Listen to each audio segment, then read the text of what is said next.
you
Krishna Krishna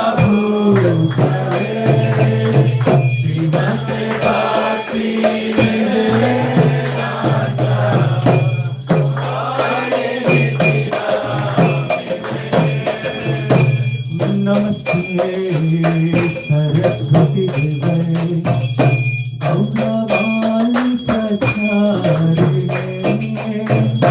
निर्विशेषा शून्यवादी अष्टादिशतारिणे नमस्ते सरस्वती देवे गौरवाणी प्रचारिणे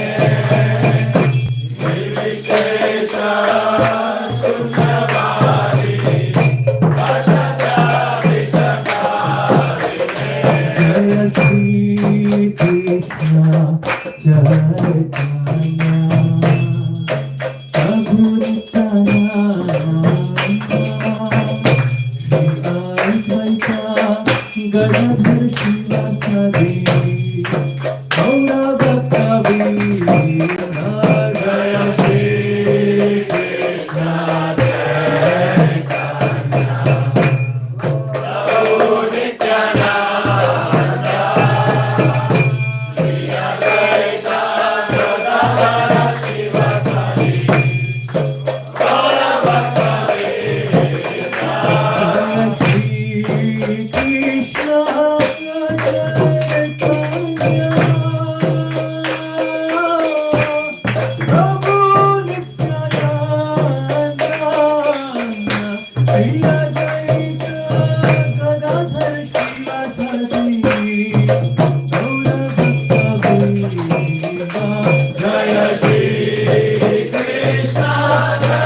Chaitanya Prabhu Nityananda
Krishna, Krishna Krishna, Hare Ram, Ram Ram, Hare Hare, Hare Krishna, Krishna Krishna, Hare Hare, Hare Ram,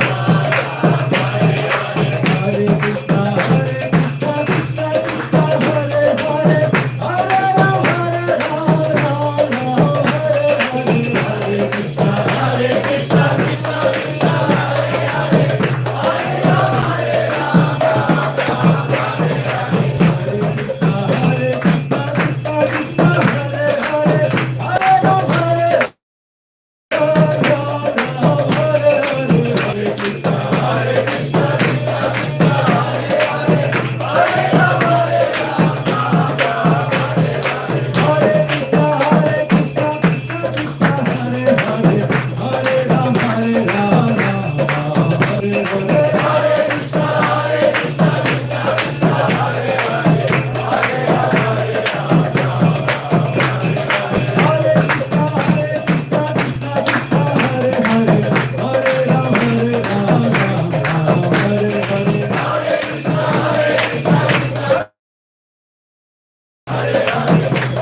Krishna, Hare Krishna, Krishna Krishna, Divine Grace, Srila A.C. Bhaktivedanta Swami, Srila Prabhupada ki Jai. Mahan Sanstapakacharya, Srila Prabhupada ki Jai. Jaya Vishnupad Paramahamsa Paridhajakacharya, Astara Sata Shri Srimad Divine Grace, Srila Bhakti Siddhanta Saraswati Goswami Maharaj Prabhupada ki Jai. Prabhupada Vaishnava Vrinda ki Acharya Srila Haridas Thakur ki Jai. Brahmsakaha Shri Krishna Chaitanya Prabhu Nityananda Shri Advaita Gadadhar Shri Vasari Gaur Bhaktavinda ki Jai. Shri Shri Radha Krishna Gopa Gopinath Shyam Kund Radha Kund Giri Govardhan ki Jai. Brajbhumi Shri Vrindavan Dham ki Jai. Mayapur Navadvip Dham ki Jai. Purushottam Kshetra Jagannath Puri Dham ki Jai. Ganga Mai ki Jai. Jamuna Mai ki Jai. Bhakti Devi ki Jai. Tulsi Maharani ki Jai. Samaveta Bhakta Vrinda ki Jai. Shri Harinam Sankirtan ki Jai.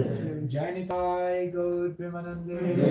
Glories glories to the Sambodhi Hare Bhagavan. All glories to the Hare Sambodhi Krishna. Bhagavan. All glories to the Sambodhi Hare Krishna. Bhagavan. Glories, all glories to the lotus feet of Shishi Guru Gauranga.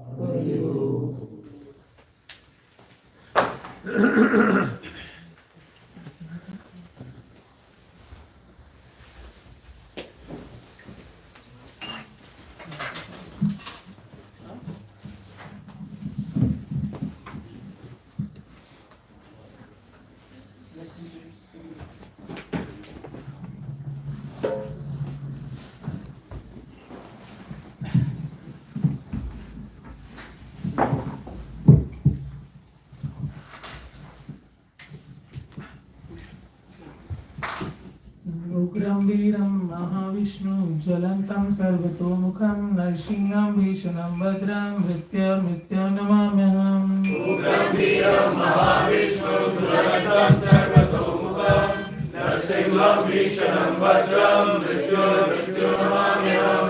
Narsingha Jai Narsingha Jai Jai Narsingha Praladesha Jaya Padma Mukha Padma Bhinga. Shri Narsimha Jai Narsimha Jai Jai Narsimha Praladesha Jaya Padma Mukha Padma Bhinga. Namaste Narsinghaya. Namaste Narasimhaya.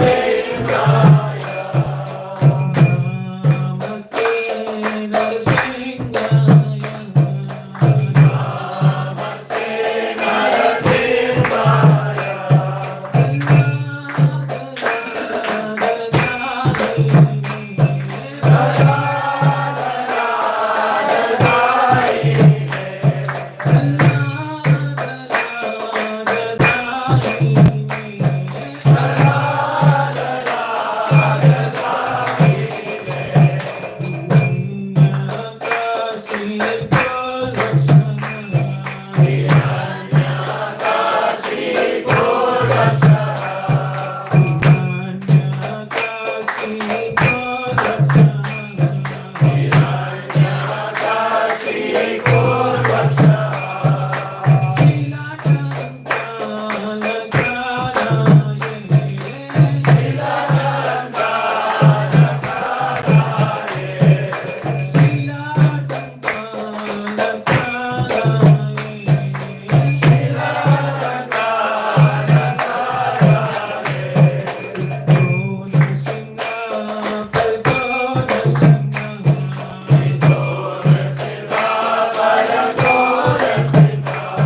तुलसी देव्याय प्रियाय केशवस्य च विष्णु भक्ति प्रदे देवी सत्यवताय नमो नमः वृंदाय तुलसी देव्याय प्रियाय केशवस्य च विष्णु भक्ति प्रदे देवी सत्यवताय नमो नमः वृंदाय तुलसी देव्याय प्रियाय केशवस्य च विष्णु भक्ति प्रदे देवी सत्यवताय नमो नमः वृंदाय तुलसी देव्याय प्रियाय केशवस्य च विष्णु भक्ति प्रदे देवी सत्यवताय नमो नमः श्रीमती तुलसी महारानी की जय।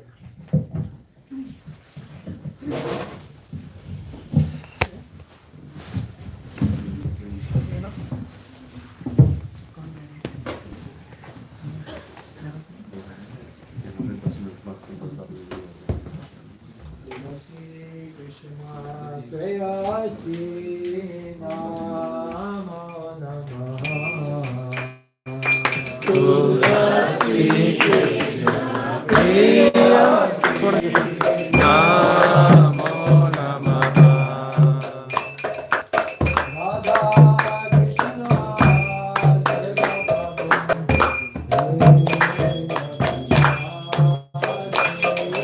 Radha Krishna Seva Babo Meri Abhilasi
प्रियाय केशवस्य च विष्णु भक्ति प्रदेवी सत्वताय नमो नमः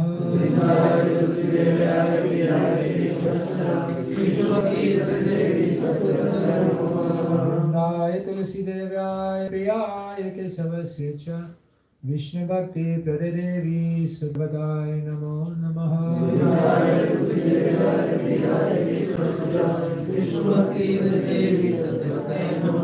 वृंदाय तुलसी देव्याय प्रियाय केशवस्य च विष्णु भक्ति प्रदेवी सत्वताय नमो नमः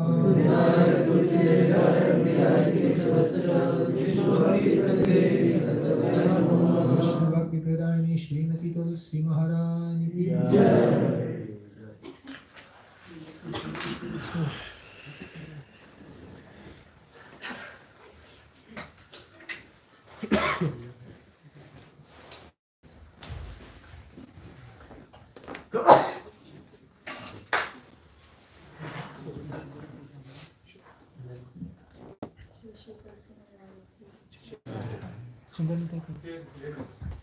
Do you want to sing?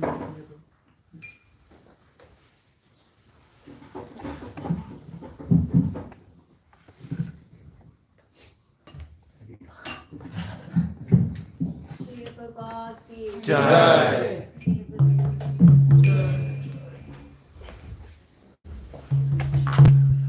Jaya Jaya Prabhupada.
Chalane Rati Aise Uttama Gati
Jai Om Krishna Pada Paramahamsa Parivraja Vachaya Stotra Satashishiman A.C. Bhakti Vedanta Swami Srila Prabhupada Ki Jai Om Krishna Pada Paramahamsa Shishiman Srila Bhakti Siddhanta Goswami Maharaj Srila Prabhupada Ki Ananta Koti Vaishnava Vrinda Ki Namacharya Srila Haridas Thakur Ki Prem Se Kaho Shri Krishna Chaitanya Prabhu Nityananda Shri Advaita Gadadhar Shri Vasari Gaura Bhakta Vrinda Ki Shri Shri Radha Krishna Gop Gopinath Shama Kunda Radha Kunda Shri Giri Govardhana Ki Jai Shri Vrindavan Dham Ki Jai Mayapur Navadip Dham Ki Jai Ganga Mai Ki Jai Yamuna Mai Ki Jai Bhakti Devi Ki Jai Tulsi Maharani Ki Jai Samaveta Bhakta Vrinda Ki Jai All glories to the assembled Lord. All glories to the assembled Lord. All glories to the assembled Lord. All glories to the lotus feet of Shri Guru Shri Gauranga. Shri Gauranga.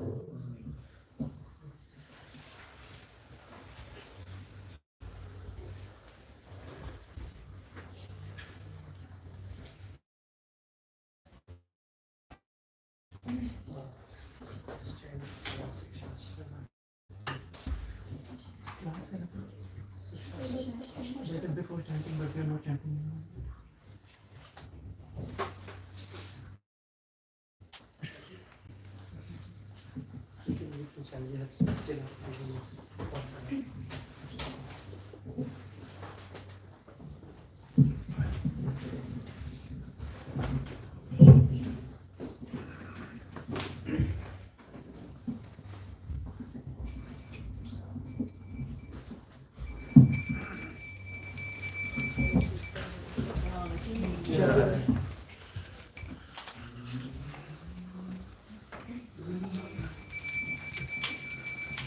चैतन्य शास्त्र की चेतो दर्पण मार्जनम भगवहानवाग्नि निर्वापणम श्रेया कैरवाचन्द्रिकाभरणम विद्याभूजीवनम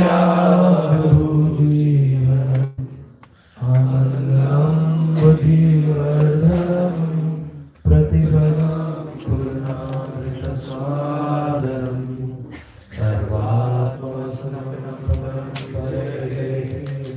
श्रीकृष्ण संकीर्तनम नामकारी बहुरा निज सर्वशक्ति सत्यार्पिता नियमिता स्मरणेन कालः एतादृशी तव कृपा भगवन् ममापि दुर्दैवेन नानुरागा त्रिनादपि सुनिचेन तरोरपि सहिष्णुना अमानिनामनलेन कीर्तनीय सदा हरि नादनं नगरं न सुन्दरीं कविता वा जगदीशकाव्ये जन्मनि जन्मनीश्वरे भवताद् भक्तिरहेतुकी अयिनन्दतनुजकिङ्करं पतितां मां भवां तव पादपङ्कजं विचिन्तया नयनं गरदश्रुधारया वदनं गरगदहृदया गिरा पुलकैर्निशितं वपुकरा तव नामकरणे भविष्यति युगायितं निमेषेण चक्षुषा प्राविशायितं शून्यायितं जगत्सर्वं गोविन्दविरहेण मे आश्रित्य परतां विनष्टु माम् अदर्शनं मनोहतां करोतु वा यथा तथा वा विदधातु लम्पटो मत्प्राणनाथस्तु सेवनापरा हरे कृष्णा कृष्णा कृष्णा हरे हरे हरे राम राम राम हरे हरे। चैतन्य शास्त्र की जय।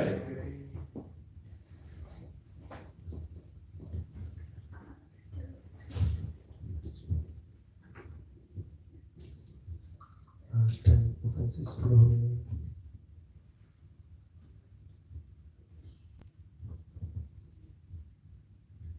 First, two last devotees who have dedicated their lives for propagating the holy name of the Lord. To consider the names of the demigods like Lord Shiva or Lord Brahma equal to or independent of the name of the Lord Vishnu. 3. To disobey the orders of the spiritual master. 4. To blaspheme the Vedic scriptures or spiritual pursuance to the Vedic version. 5.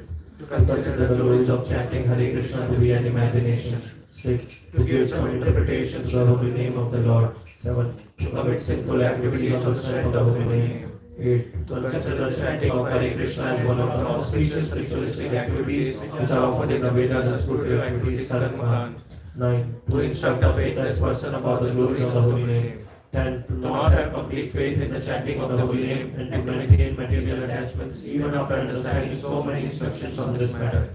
It is also an offense to be inattentive while chanting. Every devotee who claims to be Vaishnava must guard against these offenses in order to quickly achieve the desired success, Krishna Prema. Let us offer our humble obeisances to all the Vaishnavas of the Lord who are just like desire trees, who can fulfill all desires and are full of compassion for the fallen conditioned souls.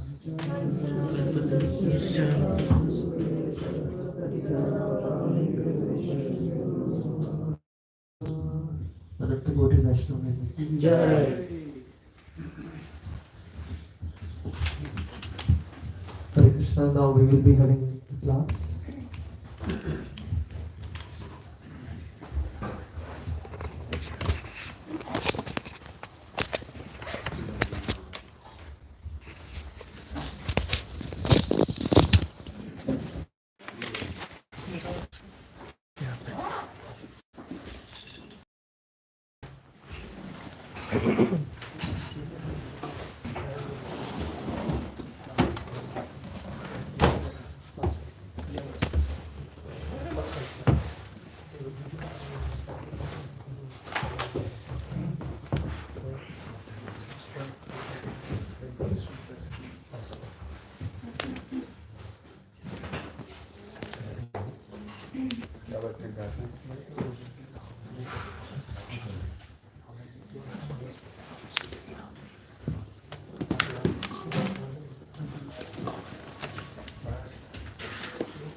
ज्ञानतिमिरान्धस्य ज्ञानञ्जनशलाकया चक्षुरुन्मिलितं तस्मै श्रीगुरवे नमः। श्रीचैतन्यमनोभीष्टं स्थापितं येन भूतले स्वयं रूपमाकारेण ददाति स्वापदान्तिकं वन्देऽहं श्रीगुरुं श्रीयुतापदकमलं श्रीरपाणसागरातं सागररघुनाथं तं सजीवं सादरं सादरं परिजनसहितं कृष्णचैतन्यदेवं श्रीरामकृष्णपादां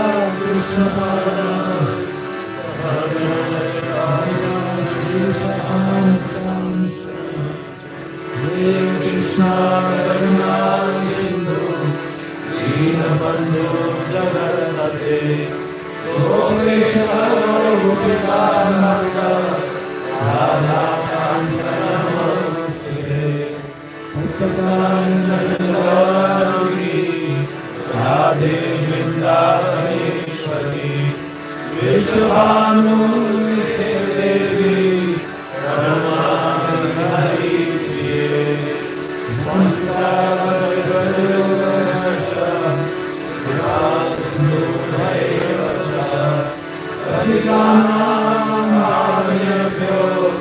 वैष्णवेभ्यो नमो नमः। श्रीकृष्ण चैतन्य प्रभु नित्यानन्द श्री अद्वैत गदाधर श्रीवासादि गौरभक्तवृन्द। हरे Krishna Krishna Krishna Hare Hare Hare Ram Ram Ram Hare Hare.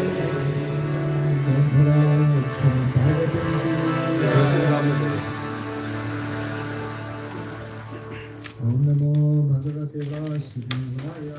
Om Namo Bhagavate Vasudevaya. Om Namo Bhagavate Vasudevaya. Om Namo Bhagavate Vasudevaya. Om Namo Bhagavate Vasudevaya. Om Namo Bhagavate Vasudevaya.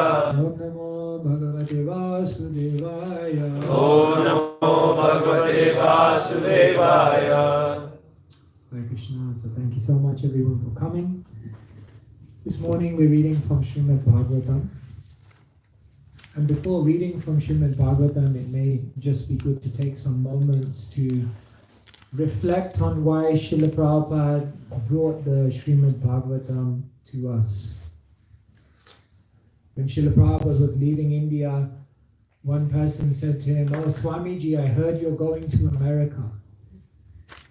He said, No, the Bhagavatam is going to America. I'm simply holding it. So it's very interesting that Srila Prabhupada, he wanted to bring Srimad Bhagavatam to the West. Someone asked him, why bring Srimad Bhagavatam? It's a little complicated. It's a little difficult to understand. Maybe you can bring something a little more easier for people to digest. But no, Srila Prabhupada specifically wanted to bring Srimad Bhagavatam. In fact, he didn't want to leave for completed the translation of the first canto of the Bhagavatam. So it's very important for us to understand why is the Srimad Bhagavatam such a special literature. Now, the Srimad Bhagavatam itself declares, Sarve Vedanta Sadam Hi Srimad Bhagavatam Ishyate Tadra Samrita Triptasya Manyatra Shadriti Kvachit.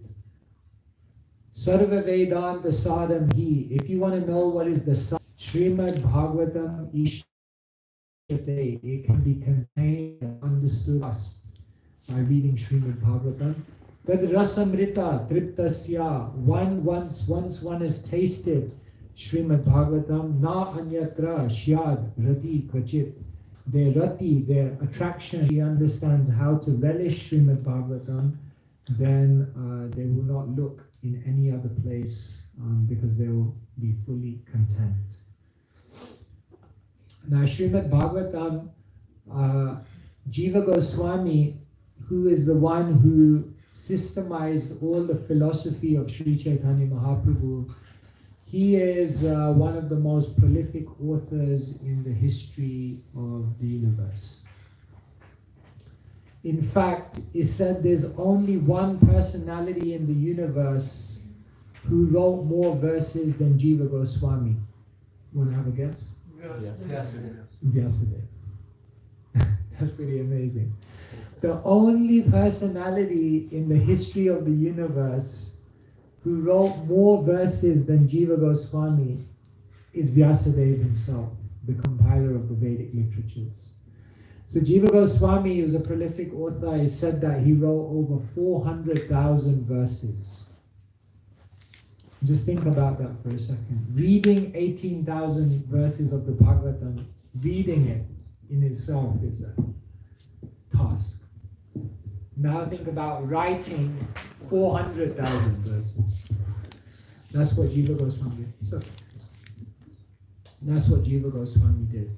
And what Jiva Goswami does is in a book called Sandarbhas. Sandarbha literally means, like many of you, I think in Hindi or Gujarati, sand means to weave together, no? Weaving.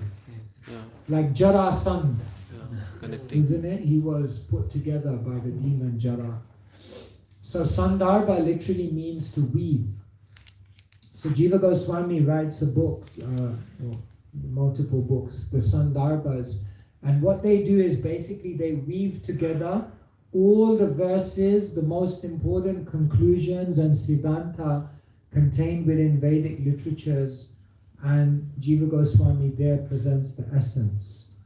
And in the very, very first book of the Sandarbhas, called Tattva Sandarbha, what Jiva Goswami does is he establishes why Srimad Bhagavatam is the highest book in creation. So it's useful to understand what Jiva Goswami, how he establishes Srimad Bhagavatam as the ultimate book, because this can also be very, very useful in your preaching. So Jiva Goswami, even in modern day philosophy, they say there's 4 strands of philosophy. And perhaps the most important strand of philosophy is known as epistemology. Have you heard of this?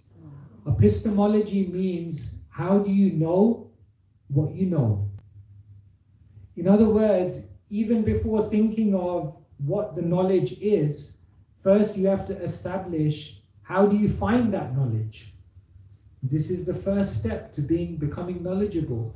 First you have to understand, how do you find knowledge? So what Jiva Goswami does in Tattva Sandarbha is he explains how you can discover tattva. Tattva means truth. But tattva means a very special kind of truth. Tattva means a truth which stands true in all times, places, and circumstances. Tattva can never change. Tattva can never be proved to be wrong. Tattva never needs to be upgraded or refined. Tattva stands true in all times, places, and circumstances. So in Tattva Sandarbha, Jiva Goswami asked the question, how do you discover what is tattva, what is truth? So his strategy is very, very interesting. The first point he makes is this. He says there are 3 ways, broad ways of understanding something in this world. Number 1, pratyaksha.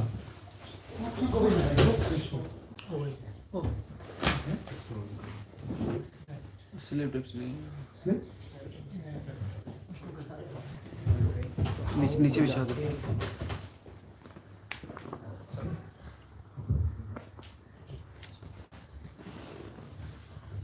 So the first way to understand something is pratyaksha.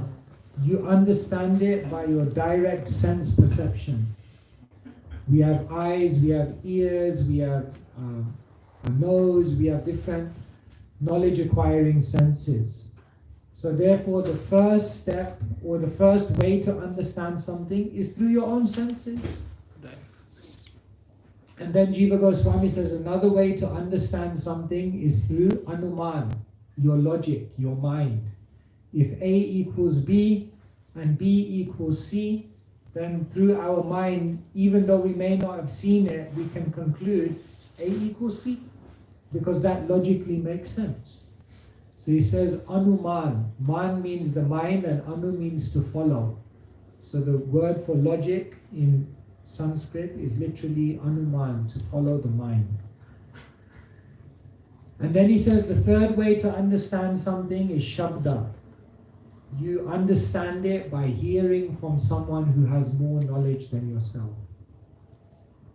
So he said, broadly speaking, there are these three ways of understanding reality.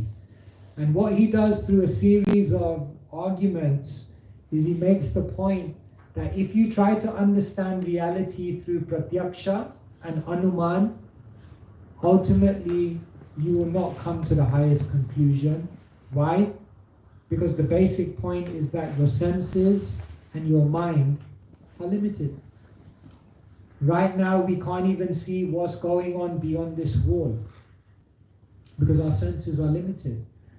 And our mind is also limited because our mind and everything our mind uses to logically come up with something is based on what our senses discovered in the past.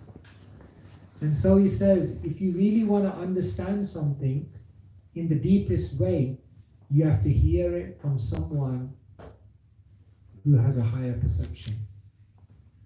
And then the second point he makes is that, okay, if we're saying that the way you understand knowledge is through shabda, then who should you hear from? And he said the next problem or the next thing that you have to overcome is you have to find a spiritual source from which to hear. Because if you hear from another material source, then even though you're not using your mind and senses, you're using the mind and senses of another limited person. Every single human being, he says, has 4 defects: imperfect senses, illusion, cheating, and mistakes. And so he says the second point, first point, you have to hear from someone else. Second point, you should hear from an authority or a source which is Apaurushaya. Apaurushaya means non-human, non-limited, a spiritual authority. Then the third point he makes is, okay, we have to hear, point number 1. Point number 2, we have to hear from a spiritual source. But now there are so many spiritual bodies of knowledge around the world, so many religions. So how do you choose which religion? So the Vedic teachers explain that every religion can give you some spiritual elevation, but all religions are not the same. All spiritual sources of knowledge are not the same. There are certain objective measures which can tell you which is the most advanced theology in the world. I'll give you a few of the points. How do you know, if someone asks you, how do you know which religion is the highest? There has to be certain objective measures. So the first objective measure is detail of philosophy. How much detail is there in this theology that can answer all of the questions that anyone could conceivably come up with?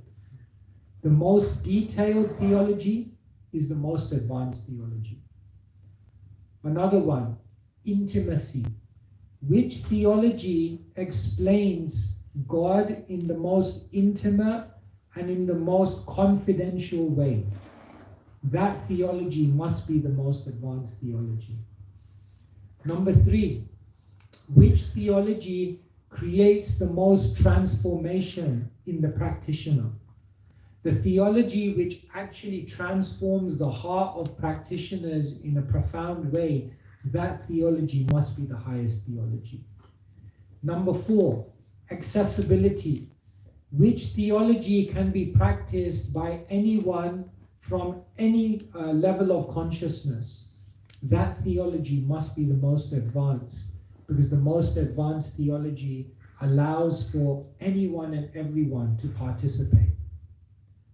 Number 5, the most advanced theology in the world must be the most beautiful theology.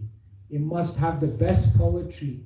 It must have the best descriptions. It must have the best artistic and cultural expression.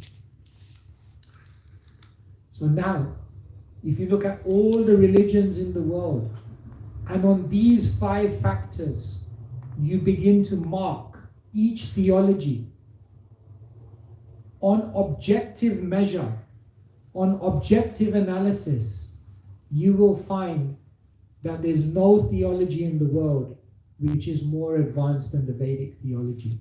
Because on every single one of these points, no theology can trump or be higher than the Vedic revelation. So therefore, Jiva Goswami says, 3rd point, yes, you have to go to a spiritual source, and there are many sources, but the source you should go to is the Vedas. Because there cannot be more advanced revelation than that. But then the 4th point he makes is that, but there's so many books in the Vedas. So which book shall I go to? Because so many books are there. So he says, yes, there are the 4 Vedas, there are Brahmanas, there are Aranyakas, there are Upanishads, there are so many auxiliary literatures. So he analyzes all the different books in the Vedas, and he says there are a certain set of books in the Vedas that if you go to these books, then you will get the ultimate conclusion of everything. And through a variety of scriptural references, he establishes that if you want to understand the essence of the Vedas, then you have to go to the Puranas. He says Purana is connected to the word Purna, and Purna means perfect. So the Puranas are those books which establish and which present the perfect conclusion of what the Vedas are trying to teach you. And he says, okay, but there are 18 Puranas. So which Purana should we go to? Because there's 18 of them.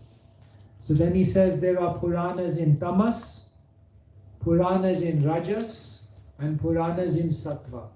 There are Puranas which are in the ignorance, in the passion, and the goodness. So he says, naturally, if you want to find the highest, then you should go to the Puranas which are in Goodness. Sattva, goodness. He says, but there's 6 of them. So then which should you go to? Then he says, amongst the 6 Puranas in Sattva, there is one Purana, which is a Amala Purana. And this Purana has no imperfection. This Purana has no material tinge. And this Purana throws away all cheating religion. And that Purana is? So this is the way in which Jiva Goswami establishes why this book is the conclusion of everything. Point number 1, there are 3 ways of acquiring knowledge, but you have to learn by hearing. Point number 2, don't hear from a material source, hear from a spiritual source. But point number 3, there are many spiritual sources, but yes, amongst them, the Vedic revelation is the highest on objective measure. Okay, but there are so many books in the Vedas. Yes, if you want to understand the essence of the Vedas, go to the Puranas. But there are 18 Puranas, yes, but they're divided in 3. Therefore, go to the Puranas which are in the mode of Sattva. And amongst those in the Sattva, there is one Purana which is Amala. That is the Srimad Bhagavatam. And in this way, he establishes that if you want to know anything, then the place to go is Srimad Bhagavatam. Now this is very, very powerful. Like now we're going to go out on book distribution and we're trying to share Krishna consciousness. Broadly in the world, you'll speak to 3 different types of people. One type of person will be like, why do I even need to read spiritual books? Another broad type of person will be, yeah, I'm a spiritual searcher, but why do I need to read Indian religion? I can read Christian, I can read Muslim, I can read other. And the third type of person is you'll meet the person who says, I know everything. Because I grew up in the Hindu religion, but why only Bhagavatam? We can read Shiv Purana, we can read that Purana, we can read Agni Purana. So broadly speaking, in your preaching, you meet 3 types of people. An atheist, a spiritual searcher, and someone already within the Vedic kind of world. Jiva Goswami establishes how to establish to each one of these people why they should read Bhagavatam. To an atheistic person, you can explain. The reason you need to read this book is because your senses and mind are limited. And on that line of argument, you can defeat them. To a spiritual searcher who says, why the Indian religion? I can go to any religion. On the basis of Jiva Goswami, you can explain this is the highest revelation. You're not going to find any theology which is advanced as this. And to the person who's already looking into different Vedic scriptures, you can establish on the basis of Jiva Goswami's explanation that yes, you're reading so many books in the Vedas, but if you want to understand the essence, you're going to find it here. Who compiled all of the Vedas? Vedavyas. When Vedavyas wanted to summarize all of the Vedas into codes, which book did he write? Vedanta Sutra. And when he wanted to write a commentary on Vedanta Sutra, which is the essence of the Vedas, which book did he write? So who can know the essence of the Vedas better than the person who compiled the thing in the first place? Therefore, Jiva Goswami says, if you want to understand the Vedas, you have to read Bhagavatam. So this is why Srila Prabhupada brought the Bhagavatam to America. Because on the basis of Bhagavatam, you can convince anyone why they need to go on this path. So, I thought just to give this little bit of introduction. Does anyone have any questions on this? Maharaj, can you repeat the second point out of the 5 points that you gave around why this theology is advanced? It was detailed. Detailed. The second one is intimacy. Which, the first one is detail, which has the most philosophical detail. Second one is intimacy. Which one describes the inner life of God, the inner mind of God? Which one describes how God exchanges love with his devotees? Which one explains what God is thinking, why God does what he does? This is intimacy. Third one I think I said was transformation. Which one creates a transformation? If a theology doesn't transform, therefore, even when Rupa Goswami is explaining devotional service, what does he say? Kleshagni Shubhada Moksha Laguta Krit Sudurlabha Sandrananda Visheshatma Shri Krishna Karishani Chasa. He says Shubhada. By practicing devotional service, Shubhada, all auspiciousness will come. Auspiciousness will come in your life, auspiciousness will come in those who are around you, auspiciousness will come in the world, because it transforms. Fourth one is accessibility. The most that, you see, like Einstein, he said, if you can't explain it simply enough, you don't know it well enough. The best teacher can teach the most advanced thing to even someone who has very little qualification, because the deeper you know something, the more simply you can understand it to anyone and everyone. Therefore, the Bhagavatam is simultaneously the highest philosophy and simultaneously made accessible to even someone who may not have so much qualification. Like that. So accessibility, and then the fifth one I gave was most beautiful. Yeah. So another time I'll show you how beautiful this theology is. Have you ever heard of Chitra Kavitvani? Okay. Maybe I'll show you this tomorrow morning. I'll show you the beauty of Rupa Goswami's poetry. It will blow your mind. Yeah, I'll show you tomorrow. Because you need to see there's a projector I can show you. Okay. So this beauty, the beauty of the language, the beauty of the culture, the beauty of the art, the Vedic, there's no beauty like this. So this is why. When we go out and we say, this is the highest, it's not just some fanatical statement. On objective measure, you can establish that Krishna consciousness is the most advanced theology. Bhaktitirtha Swami once he went on national television and he said, if anyone can show me a more evolved theology than what I'm practicing, I'll convert to your religion right now. So you have to show on objective measure that it's more advanced. Is that okay?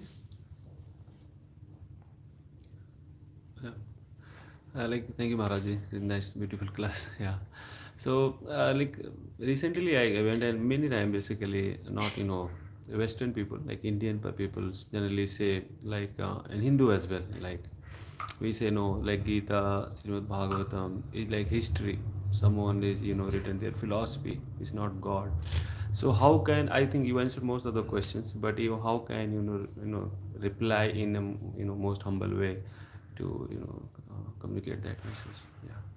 Thank you. So sometimes people say there's Shruti, that which is heard, that which is directly emanating in the ether from the mouth of the Supreme Personality of Godhead and which is then passed down by sages through oral reception.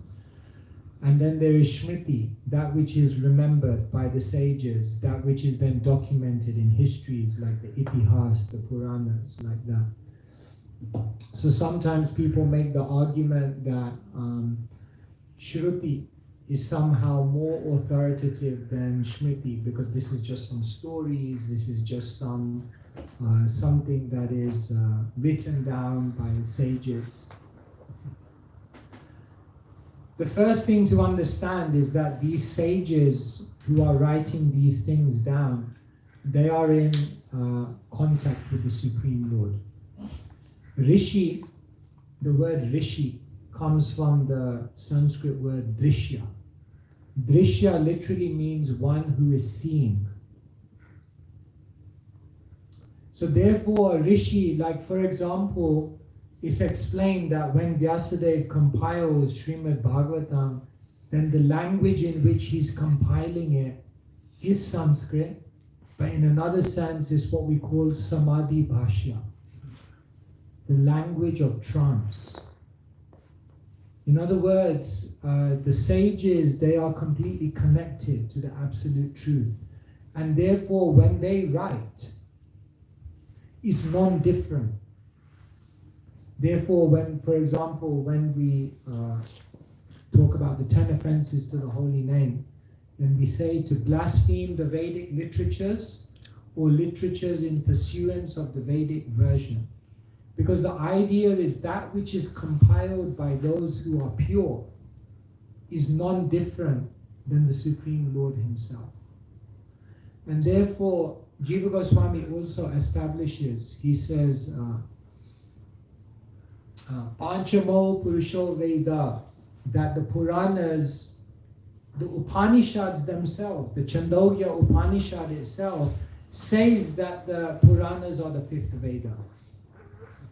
So even the Vedas itself, even the Shruti itself, says that the Smriti or the histories are actually Vedic, and they're actually Praman, they're authority. So that's why Jiva Goswami in Tattva Sandarbha, he's explaining this, that, and in one sense we say, for example, that this is not the words of the Supreme Person, but the Bhagavad Gita is Krishna's words. Shri Bhagavan Vacha. So although it's contained within the Mahabharata, it's still the direct words of the Supreme Lord which are documented by Vyasadeva. So in that sense, the Itihas or the Smriti or the Puranas are not any less. No. Yeah, thank you. Any other questions on this?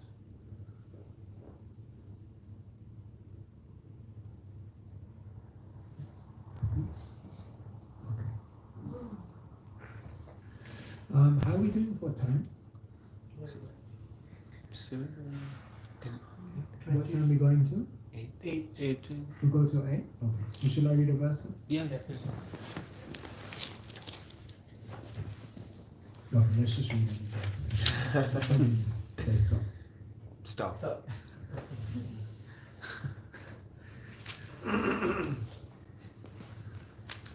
Okay, so we're reading from Canto number 1, chapter number 9, entitled The Passing Away of Bhishma Dev. Today we're reading from text number 46. So just to give you a background to this, Srimad Bhagavatam continues where the Mahabharata ends. So therefore the first canto of the Bhagavatam explains everything that happened when the Kurukshetra war ended. Therefore, if you look at the final chapters of the Mahabharata and you look at the structure of the first canto, you will actually see that they mirror each other. So what happens at the end of the Kurukshetra, many things happen, but one of the things that happens is that Yudhishthira is overwhelmed with grief because he has seen so many people annihilated, his cousins. So many people have died on the battlefield, and therefore he feels guilty. He feels that because he was to be made king, he was to be made emperor, that so much suffering had to take place. And therefore, being bewildered, he decides to go to see Bhishma Dev. Bhishma Dev is on the bed of arrows. Bhishma Dev has the siddhi that he can choose the time of his death. It's said that in the Bhagavatam that Bhishma Dev is waiting for Uttarayana. Uttarayana means the rising sun. When the sun is at a certain point, then he is waiting for that moment and then he will leave. But Vishwanath Chakravarti Thakur says Uttarayana doesn't mean the rising sun. It doesn't mean that the sun is in a certain point. There is a person, Uttara Ayana. There is a personality who appeared in the womb of Uttara to save Parikshit. Who is that? Krishna. So Bhishma Dev is not waiting for Uttarayana. He is waiting for Uttarayana. He's not waiting for the sun to appear at a certain point. He's waiting for Krishna to appear. And when Krishna is in front of him, once he's had darshan of Krishna, then he will decide to leave the world. So Yudhishthira, he is bewildered. Krishna knows Bhishma Dev is on the bed of arrows. So Krishna puts 2 and 2 together and he says to Yudhishthira and the Pandavas, let us go and visit Bhishma Dev. And there on the bed of arrows, Bhishma Dev begins to give many different instructions. Mahabharata is how many verses long? 8,000. About 100,000. Did you know that nearly half of the Mahabharata, half, is Bhishma Dev's instructions on the bed of arrows? Did you know that? nearly half of the whole Mahabharata is Bhishma Dev's instructions on the bed of arrows, because he talks about all kinds of dharma, all kinds. So in the Bhagavatam is very, very quick. We hear about some instructions that Bhishma Dev gives, but actually in the Mahabharata is a vast part of the Mahabharata, Bhishma Dev's instructions. So here we're hearing about the passing away of Bhishma Dev. Text number 46. Tashanir haranam dini samparitasya bhargava yudhishthira karayitva muhurtam dukito bhavat. Translation. O descendant of Bhrigu, Shaunak, after performing funeral rituals for the dead body of Bhishma Dev, Maharaj Yudhishthira was momentarily overtaken with grief. Purport. Bhishma Dev was not only a great family head of Maharaj Yudhishthira, but also he was a great philosopher and friend to him, his brothers, and his mother. Since Maharaj Pandu, the father of the 5 brothers, headed by Maharaj Yudhishthira, had died, Bhishma Dev was the most affectionate grandfather of the Pandavas and caretaker of the widow, daughter-in-law, Kunti Devi. Although Maharaj Dhritarashtra, the elder uncle of Maharaj Yudhishthira, was there to look after them, his affection was more on the side of his 100 sons, headed by Duryodhana. Ultimately, a colossal clique was fabricated to deprive the 5 fatherless brothers of the rightful claim of the kingdom of Hastinapur. There was great intrigue, common in imperial palaces, and the 5 brothers were exiled to the wilderness. But Bhishma Dev was always a sincerely sympathetic well-wisher, grandfather, friend, and philosopher to Maharaj Yudhishthira, even up to the last moment of his life. He died very happily by seeing Maharaj Yudhishthira to the throne. Otherwise, he would have long ago quitted his material body, instead of suffering agony over the undue sufferings of the Pandavas.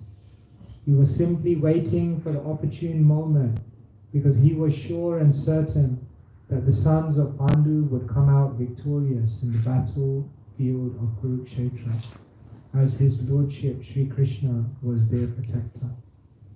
As a devotee of the Lord, he knew that the Lord's devotee cannot be vanquished at any time. Maharaj Yudhishthira was quite aware of all these good wishes of Bhishma Dev, and therefore he must have been feeling the great separation. He was sorry for the separation of a great soul, and not for the material body which Bhishma Dev relinquished. The funeral ceremony was a necessary duty, although Bhishma Dev was a liberated soul. Since Bhishma Dev was without issue, the eldest grandson, namely Maharaj Yudhishthira, was the rightful person to perform this ceremony. It was a great boon to Bhishma Dev that an equally great son of the family undertook the last rites of a great man.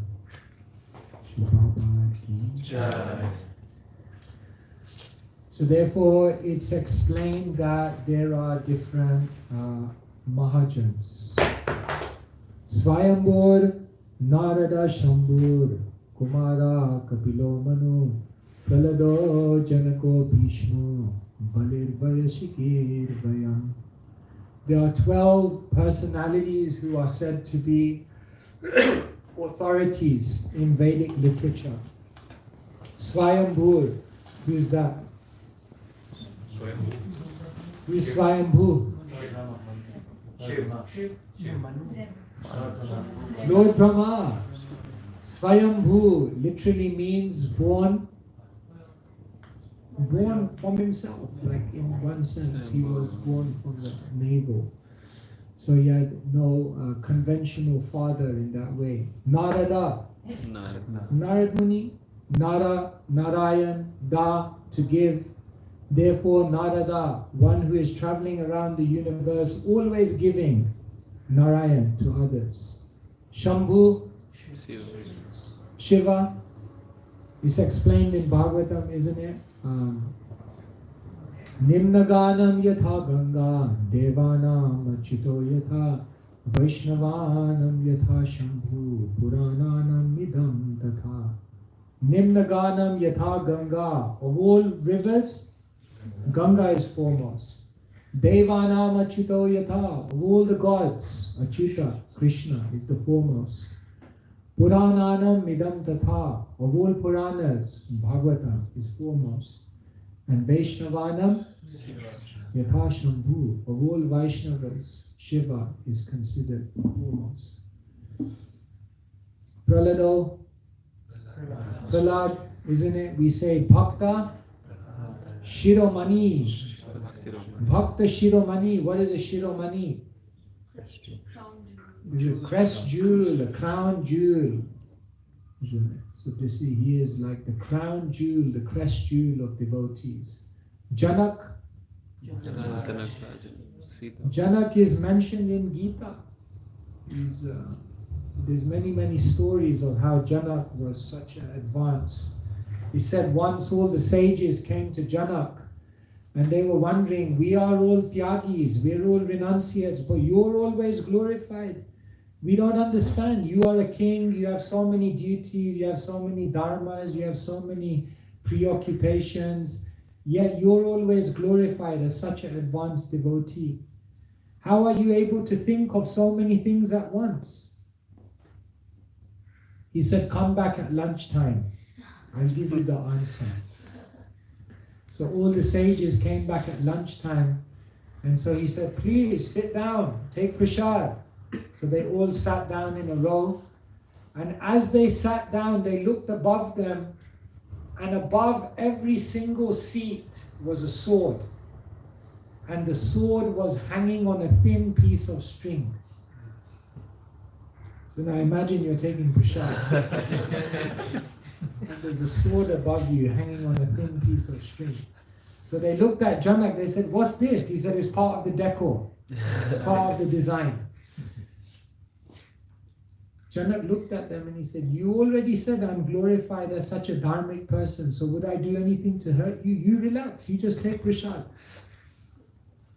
So anyway, they sat, they took prasad. At the end, Janak said to them, had prasad? Yes, had prasad. Digested? Yes, digested. What were you thinking of while taking prasad? You could only think of that thing. He said, this is how it's possible to do your duties, but at the same time have your mind fixed in completely something else. So yes, I have my kingly duties, I have so many things I'm doing, but my mind, mana, Krishna, niveshaye, my mind is always fixed on Krishna. So this is how you can be doing one thing, externally busy, externally active, but in your mind be completely fixed on something else. Like this, Janak was glorified. Pralado, Janako, Bhishma. Bhishma is the next great authority. Balir. Bali Maharaj, isn't it? He was he is the embodiment of Atmanivedanam, isn't it? He gave everything. Bali, Vaishikir. Who is Vaishiki? Sukadeva Goswami. Great authority. Vayam and me. Who is me? Yamaraj. Yamaraj is the one speaking this verse. So these are all the great authorities of devotional service. Bhishma Dev, he loved the Pandavas. Bhishma Dev was a great soul. He was a Mahajan. There's no question of Bhishma Dev in any way, shape or form having any impurity. However, Leela. And because of showing the world the complexity of Dharma, he was caught in a situation where he was on the side of the Kauravas. He had to support the Kauravas, and therefore he had to seemingly do things which seemed to be against the Pandavas, not in the interest of the Pandavas, but actually he was always completely looking out for their well-being. So Bhishma Dev, in his humility, sometimes he will show his weakness, but actually, like for example, when he was on the bed of arrows, then Draupadi came to him. He was speaking all this amazing wisdom. So Draupadi looked at him and said, "You're speaking all this amazing wisdom now. Where was all this wisdom when I was being disrobed in the gambling arena? Where was all the good wisdom then?" And Bhishma Dev, in his humility, he said, "I was living in the palace of the Kauravas, and therefore every single day I was eating their food. And therefore I was contaminated. And therefore I couldn't think straight. But now I'm on the bed of arrows, and all of that blood has been drained from my body. Therefore I have regained my good consciousness." That's how Bhishma Dev explained it. Anyway, the lesson for us is only eat prasad. It has an effect. But like this, Bhishma Dev, very, very humble, but actually a great soul, loved the Pandavas. And here Yudhishthira, yes, naturally he feels a lamentation. When a great soul leaves the world, then naturally there is great pain, a great feeling of loss. Even though we know, yes, the soul is eternal, even though we know, yes, they've gone back to Krishna, even then it becomes very, very difficult. So Yudhishthira is overtaken with grief momentarily, but not so much that he forgets his duty, like we were talking yesterday. So naturally, when we lose a loved one, there is grief. Yudhishthira is feeling the grief. But here it says, Maharaj Yudhishthira was momentarily overcome by grief. In other words, in that moment, yes, there was great grief, but not so much that it debilitated him from then going on and becoming emperor and doing his duty. So he performed the final sacrifice, rites for Bhishma Dev, and then continued on with his duty. And when the time came, Yudhishthira also left, and then Parikshit took over. Grantharaj Srimad Bhagavatam Ki Jai. Ki Jai. 3 minutes, if any last questions or comments. Maharaj, you mentioned Bhishma Pitama, he spoke almost half of Mahabharata to Pandavas, like half of Mahabharata was spoken by Bhishma Pitama in the presence of Supreme Personality of Lord, and he gave instructions. So at that moment he regained his consciousness, and he knew, like he already knew obviously who Supreme Personality of Godhead is, but how to understand how he gave instructions in front of Lord. Like Lord already gave instructions in the form of, like he spoke Bhagavad Gita to Arjuna, so why again he was giving instructions? Yeah.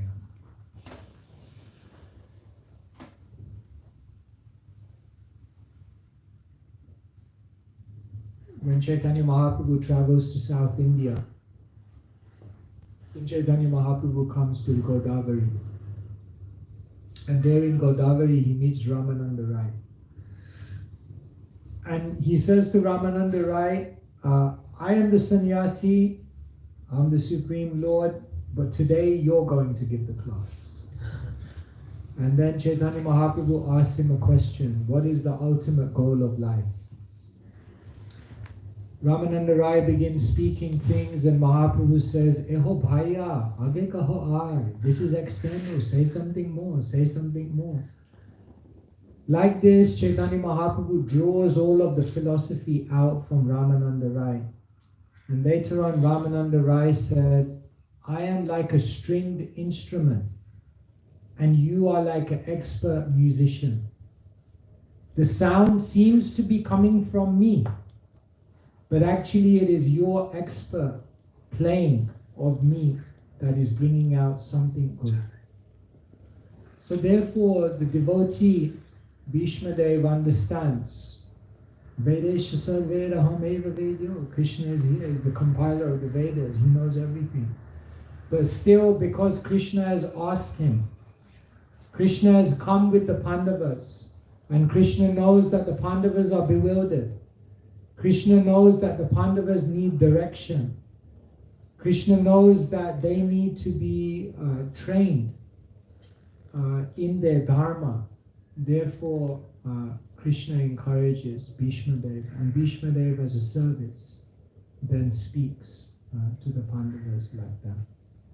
So like this we can see that a devotee sometimes, whatever the Supreme Lord wants to do, whether it's speaking, whether it's doing a project, whether it's cooking, a devotee knows everything. The Lord can do it himself.